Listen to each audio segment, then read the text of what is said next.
नहीं करता। ये सब लिखा हुआ आपको कॉपी में, लेकिन पहले वर्णन देते हैं कैसे काम करता है। देखिए सबसे पहले थर्मल पावर स्टेशन में हम लोग क्या करते हैं, इलेक्ट्रिसिटी को जनरेट करते हैं। और इलेक्ट्रिसिटी कैसे जनरेट होता है, तो हीट एनर्जी को इलेक्ट्रिकल एनर्जी में कन्वर्ट किया जाता है। क्या किया जाता है, हीट एनर्जी को इलेक्ट्रिकल एनर्जी में कन्वर्ट किया जाता है।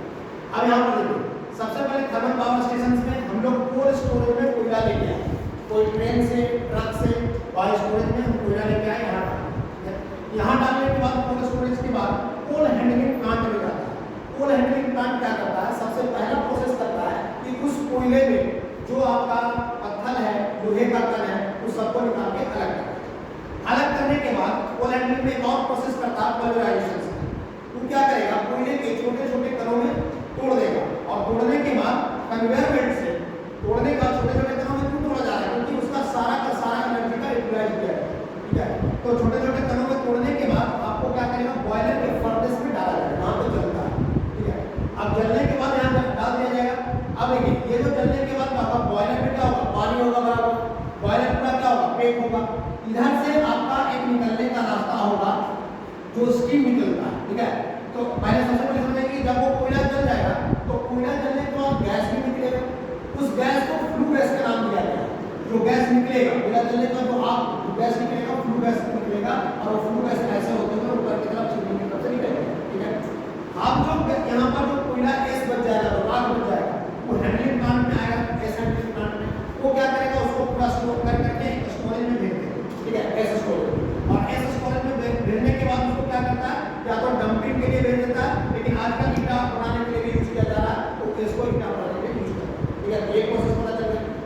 अब आते देखिए यहाँ पर बॉयलर में जो पानी गर्म हुआ, वो गर्म होने के बाद जो स्टीम बना, वो स्टीम कहाँ जाएगा, सबसे पहले सुपर, देखिए एरो जो दिया हुआ ध्यान रखना है, स्टीम सुपर हीटर से जाएगा। सुपर हीटर क्या करेगा, इस स्टीम को और हीट दे देगा। क्यों हीट दे देगा, क्योंकि देखिए फ्लू गैसेस इससे पास होते हुए जा रहा है। फ्लू गैसेस का टेम्परेचर बहुत ही ज्यादा है। क्यों, क्योंकि ये आग से निकलने वाला गैस है। समझ रहे ना, जब आग जलते रहता है तो उसके बगल में जो गैस रहता है चेंबर में बहुत ज्यादा हीट है, ये 30-3000 डिग्री सेल्सियस के लगभग टेम्परेचर कंटेन कर रहा है। तो सोचिए वो फ्लू गैसेस आपको यहाँ से सुपर हीटर से पास करेगा। तो जैसे सुपर हीटर से फ्लू गैसेस पास करेगा, उसका टेम्परेचर बहुत ज्यादा है, और इधर से जो जा रहा है स्टीम जा रहा है, उसका टेम्परेचर है ज्यादा, लेकिन फ्लू गैसेस से कम है। तो टेम्परेचर किधर जाता है, higher temperature to low temperature की तरफ। तो ये क्या करेगा, फिर से इसको स्टीम को फिर से हीट कर देगा, और ज्यादा हीट कर देगा। ज्यादा हीट करने का मतलब हुआ ज्यादा प्रेशराइज हो गया, और जैसे प्रेशर होगा ये मेन वाल्व से होते हुए टरबाइन को जाके टकराएगा। जैसे टरबाइन को टकराएगा या स्टीम टकराएगा, तो टरबाइन को क्या करेगा, रोटेट कर देगा, पूरा फोर्सली टकराएगा, तो टरबाइन रोटेट कर जाएगा। टरबाइन जैसे रोटेट करेगा, किसके साथ कपल्ड है, अल्टरनेटर के साथ। ये क्या है, अल्टरनेटर, ये अल्टरनेटर के साथ कपल्ड है। ये अल्टरनेटर क्या करेगा, रोटेट कर जाएगा। कैसे रोटेट करेगा, यहाँ पर वाइंडिंग रहता है, फ्लक्स रहता है, कंडक्टर रोटेट कर गया तो वोल्टेज डेवलप हो जाएगा। वो वोल्टेज कहाँ से जाएगा, ट्रांसफार्मर से स्टेप अप करेंगे, सर्किट ब्रेकर लगा हुआ रहेगा, फिर पास बार हम लोग भेज देंगे जहाँ से मोबिलाइजेशन के लिए चला जाएगा। ठीक है, अब देखिए इसके बाद ये वाला तो कंडीशन समझ गए। अब इसके बीच में देखिए और क्या क्या होता है। सबसे पहले देखिए कि जो यहाँ पर स्टीम टकराया, स्टीम टकराने के बाद कुछ स्टीम अपना स्पीड तो खो जाएगा, ठीक है, स्पीड तो खो जाएगा, क्योंकि टकराने के बाद अपना काइनेटिक एनर्जी इसको दे देगा, इसका रोटेशन में आ जाएगा, और वो स्टीम नीचे गिरेगा, और गिर करके कहाँ आएगा, कंडेंसर में। कंडेंसर में क्या होगा, कंडेंसेट होगा, कंडेंसर में कंडेंसेट होगा, फिर से स्टीम को किससे बदला जाएगा, वाटर में, और उस वाटर को कंडेंसेट एक्सटेंडेड पंप लगाया हुआ वापस फीड पंप लगाएंगे, फीड वाटर पंप, और यहाँ से ऊपर की तरफ फिर से भेज देंगे।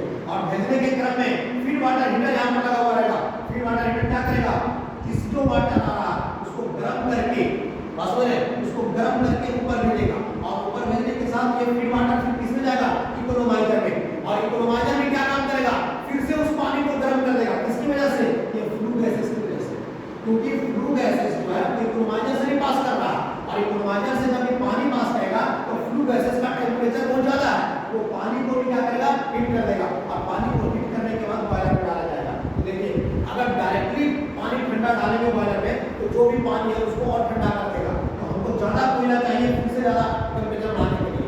अगर वही कोई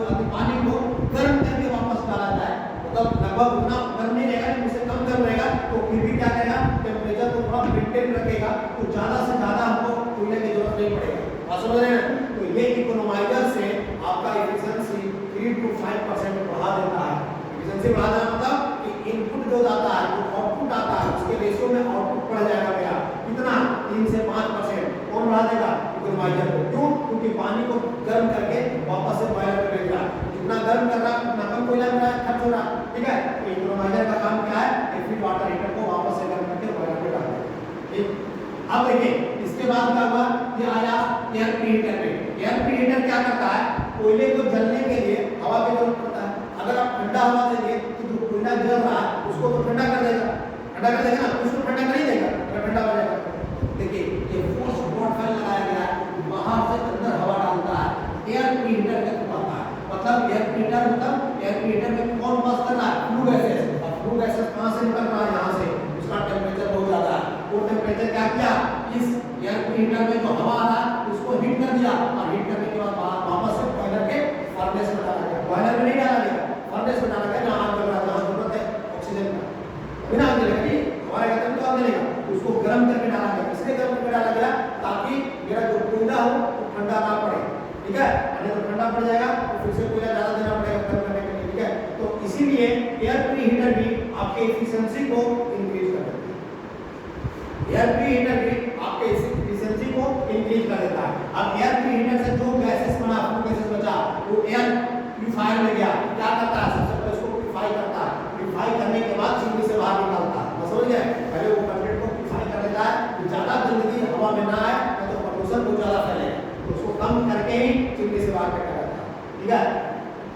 और क्या बचा, आप देखिए अब यहाँ जो कंडेंसर है, कंडेंसर के बारे में बात बताते हैं कि कंडेंसर को कंडेंसेट कैसे करता है। तो वहां पर एक कूलिंग टावर लगा हुआ रहता है, समझ रहे हैं। कूलिंग टावर क्या करता है, ये कंडेंसर ओपेक है, नीचे से पूरा क्या करता है, इसको ठंडा करता है, और ये कंडेंसर का पानी जो आया स्टीम को कूलिंग टावर से होते हुए वापस कंडेंसर में चला जाता है। तो कूलिंग टावर में क्या लगा हुआ रहता है, एक्सप्लेन उसको प्रॉपर में हम लोग पढ़ेंगे अलग से। कूलिंग टावर में लगा हुआ रहता है एयर को फैलाने के लिए। तो एयर जितना ज्यादा फैलेगा, मतलब पानी को फैलाने के लिए, पानी जितना ज्यादा फुहारा के रूप में फैलेगा उतना जल्दी ठंडा होगा। तो यहाँ पर उस तरह से बनाया रहता है चैम्बर, जिसमें जा करके एयर में फैलता है पानी, तो थोड़ा ठंडा होता है, कंडेंसेट होता है, और फिर वापस कंडेंसर में भेज दिया जाता है। तो कूलिंग टावर का काम है क्या, जो यहाँ पे आया स्टीम, उस स्टीम को कूल करके वाटर बना करके वापस से कंडेंसर में भेज देगा। और ये देखिए ये पानी कहाँ से लेगा, तो यहाँ पर रिवर रहता है, ठीक है, रिवर रहता है, रिवर से पानी ले लेता है,